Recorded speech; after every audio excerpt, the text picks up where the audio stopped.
আসসালামু আলাইকুম। নিলামের 5 দিন পর চেন্নাই সুপার কিংসের চমক। কলকাতা 9 কোটি 20 লাখকে ছাপিয়ে মুস্তাফিজুর রহমানকে 21 কোটি টাকায় দলে নিল চেন্নাই সুপার কিংস। এই চেন্নাই সুপার কিংসে মুস্তাফিজুর রহমানকে নেওয়ার আসল কারণ হচ্ছে মুস্তাফিজ তিনি দীর্ঘদিন ধরে চেন্নাই সুপার কিংসের হয়ে খেলেছে এবং দেখুন বর্তমানে তিনি আইএল টি-20 দারুণ পারফরমেন্স করতেছে।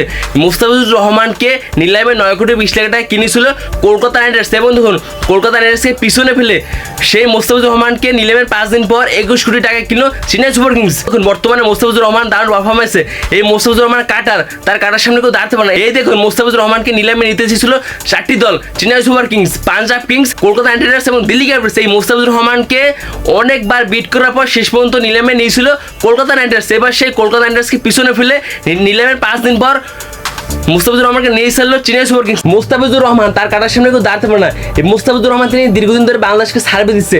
মুস্তাফিজুর রহমান হচ্ছে তিনি আইপিএলে প্রতিটা টাইমে খেলেছে। তার আইপিএল ক্যারিয়ার শুরু করে 2016 সাল থেকে হায়দ্রাবাদ থেকে, সেই থেকে দেখুন তিনি প্রতিটা টাইমে খেলেছে মুম্বাই, রাজস্থান, দিল্লি, চেন্নাই সুপার কিংস। তিনি আইপিএল কন্ডিশনটা জানে এবং তাকে নেওয়ার আসল কারণ হচ্ছে মুস্তাফিজুর রহমান আমার কাছে থাকলে তিনি আরো ভালো খেলতে পারবে।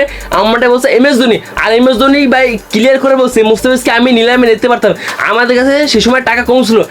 সেই সময় মুস্তাফিজকে যদি আরো আগে টাকা হতো নিলামে, তাহলে মুস্তাফিজকে আমরা যত কোটি টাকা লাগতো আমরা আগে নিয়েই যেতাম, কিন্তু আমাদের টাকাটা শেষ হয়ে গেছে। মুস্তাফিজকে ডাকছে একেবারে শেষের দিকে, তাকে নেওয়ার মতো আমাদের কাছে টাকা ছিল না। এখন আমি সেই নিলামের 5 দিন পরে ক্লিয়ার করে দিচ্ছি, কলকাতাকে পিছনে ফেলে মুস্তাফিজকে 21 কোটি টাকা দিয়ে কিনলো চেন্নাই সুপার কিংস। এবং দেখুন চেন্নাই সুপার কিংস হয়ে খেলবে মুস্তাফিজুর রহমান 2026 আইপিএল। এটা হচ্ছে বড় খুশি সংবাদ, কারণ এই মুস্তাফিজুর রহমান তিনি 2023 সালে দারুণ পারফরমেন্স করছে চেন্নাই সুপার কিংস হয়ে, এবং দেখুন 21 কোটি টাকা পেয়ে মুস্তাফিজুর রহমান আরো খুশি হয়ে গেছে।